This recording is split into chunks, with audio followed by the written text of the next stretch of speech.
Am I audible? Online? Can you confirm me? Yes, no, all right. Pranjal or anyone else? Yes. So we are audible. So before beginning our recording,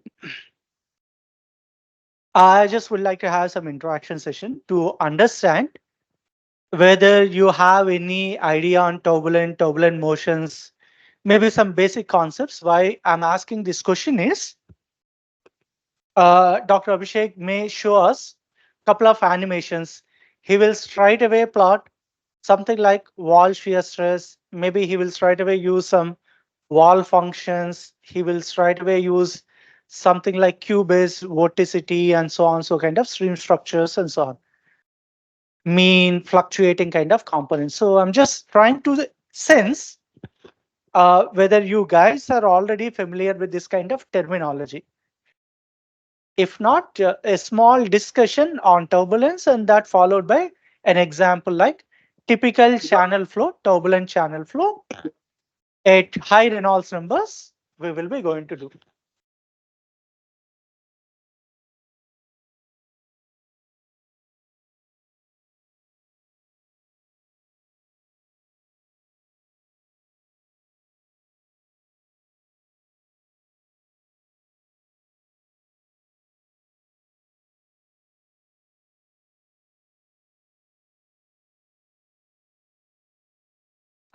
Guys, am I visible online?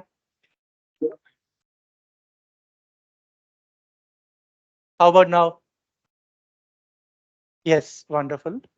So a small introduction on turbulent motions will be discussed by Dr. Abhishek. And after that, he will show you simple channel flow, turbulent channel flow simulation. Then he will show cut sectional views, mean components, fluctuatings, and other things, so that you will have some idea about how to do this kind of post processing for turbulent flows.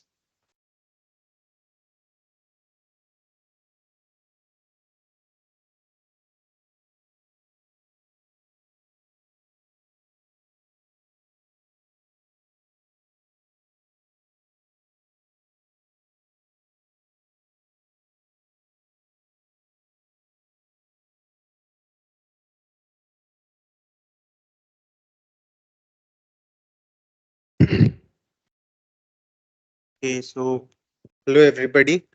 Am I audible? Okay. 45. Okay, so I'll be beginning with the fundamentals of turbulence, a very short and brief description about turbulence. So,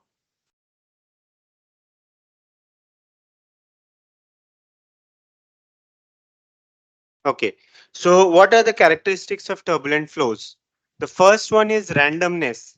The turbulence flows, they consist of random fluctuations inside the fluid. So these random fluctuations needs to be captured by the simulations. Okay. So the second inherent property of turbulent flow is the non-linearity. So in Navier-Stokes equation, those who are familiar with the fluid mechanics, there is a nonlinear term in the uh, uh, momentum conservation equations. So that nonlinearity comes into picture and makes the turbulent flow highly nonlinear. There is no linear trend inside the turbulent flows. So next characteristic is the diffusivity, where mixing of fluid particles occurs and there is a rapid rate of diffusion of momentum and heat inside that turbulent flow. Okay. So the next characteristics of the turbulent flow is vorticity. There is a high level of fluctuating vorticity inside a turbulent flow system, which leads to formation of eddies. Okay, eddies are nothing but small rotating vortices inside a turbulent flow, and there is an enormous range of eddy sizes that are consisting in a turbulent flow. Now, large eddies contain most of the energy, which is then transferred to the smaller scales non-linearly. This mechanism is highly non-linear. The transfer of energy, I'll show it to you later. Next characteristic is the dissipation, where dissipation or turbulent flow requires continuous supply of energy to make up for the viscous dissipation. So what does it mean? Like when the flow is happening, that flow is dissipating continuously, and we need continuous supply of energy to maintain our turbulent flow. If we do not supply energy to the flow again retains its laminar phenomena. Okay. So what are the types of turbulent flows? There are wall free shear flows, which is inhomogeneous. Inhomogeneous means the vector u, that is comprised of time, that is a function of time and space. Its variant with shift in position, and it is remote from the walls. So wall free shear flow, there is only one boundary, and when we move across the boundary, the turbulent flow appears. Turbulence is generally due to mean velocity difference in this type of flows, and the jets, wakes, and mixing layers are three types of wall free shear flows. Okay. Next is the wall bounded shear flow. So wall bounded is we bound the flow from two sides, and it is anisotropic in nature. Isotropic, what does anisotropic mean? So anisotropic is opposite of isotropic, where isotropic we can say that the velocity field, that is function of space and time, is invariant under rotation and reflection of the coordinate system. So if we take a isotropic fluid, isotropic turbulent flow, and we fix it in the space and time, and we orient it in any direction, we'll get the same coordinates of velocity. The flow is bounded by one or more solid surfaces, and channel flow, pipe flow, or boundary layer flow are the different types of turbulent flows, that is wall bounded shear flow. So we will discuss in our demonstration the type of channel flow at a fixed Reynolds number, that will be turbulent flow, shortly after this discussion. So some definitions and nomenclature in the turbulent flows. We have variables in turbulence that are non-deterministic. What does non-deterministic mean is given below. That is, if the outcome of variable is fixed, if the outcome of the variable is fixed, uh, that is, if a variable will always have the exact same value, we call this a deterministic variable. So the type of variable in statistics, and what is the stochastic variable? The type of variable in statistics whose possible values depend on the outcomes of a certain random phenomena. That is known as stochastic variable. Let u as a function of time be any measured variable in a turbulent flow. Then ut can be decomposed into a stationary time series or a non-stationary time series, right? So we cannot specify in this time series. So you can see the time series as the right hand corner. This A is the stationary, where this trend is constant in time. And then we have another non-stationary phenomena where the trend shows its with respect to time, it's changing. So we cannot specify in a non-stationary time series how large the averaging interval T0 should be made. Okay.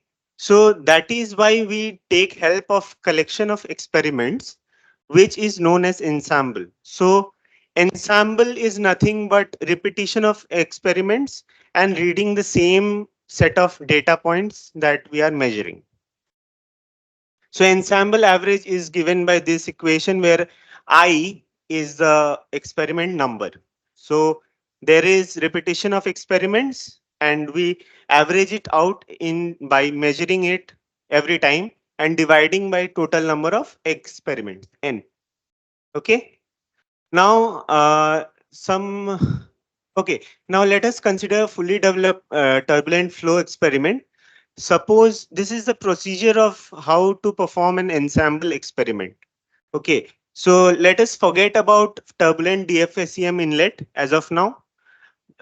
So the turbulent flow experiment we consider fully developed. So what is fully developed is there is no transient into the system. Okay, no transients into the system. It's steady with respect to time, but locally it's unsteady.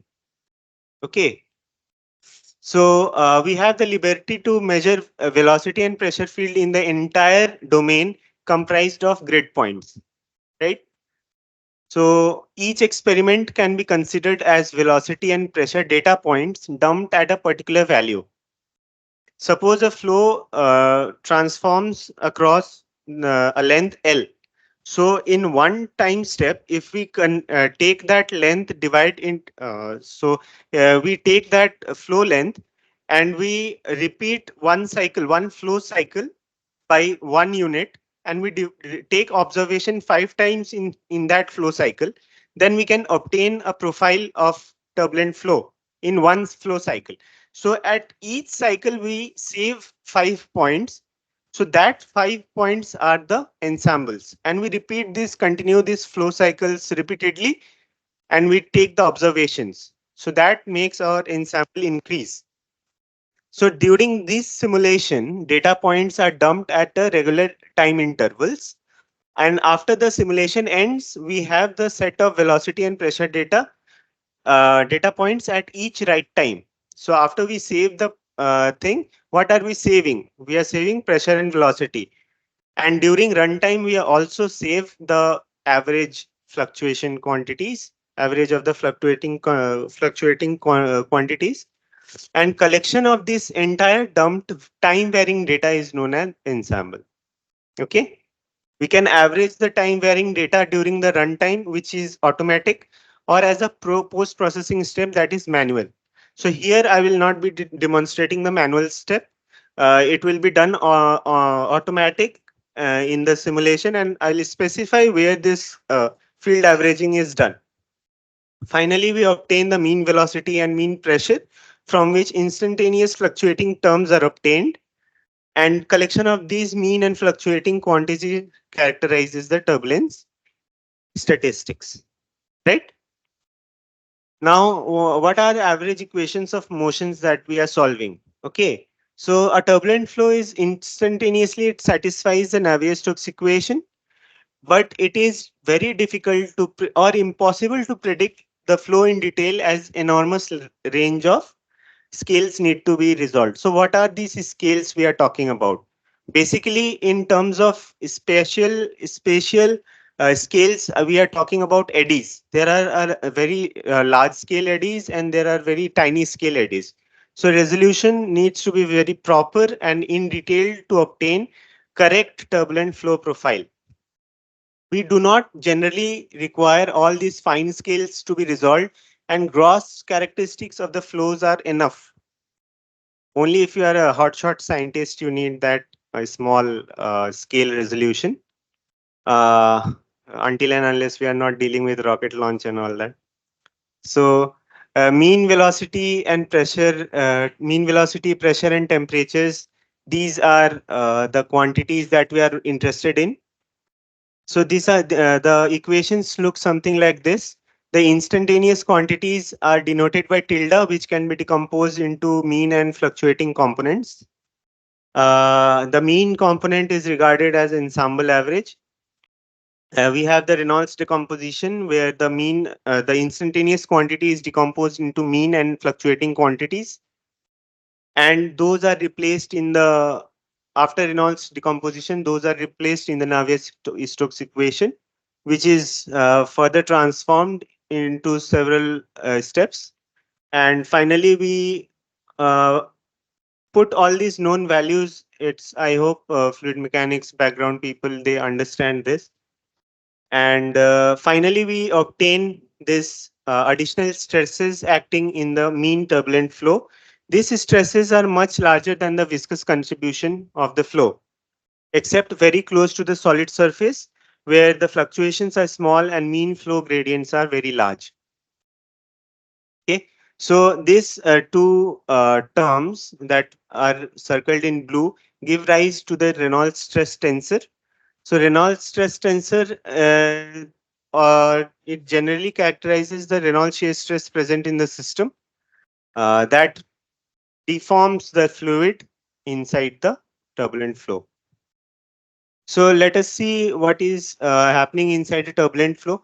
The large eddies in the turbulent flow are anisotropic. Anisotropic means we cannot retain the structural formation of the eddies. I mean the velocity field in space and time. So due to awareness of the mean shear direction, so the direction in which the fluid is shearing because of the wall and the flow, it gives rise to the anisotropic behavior of the fluid.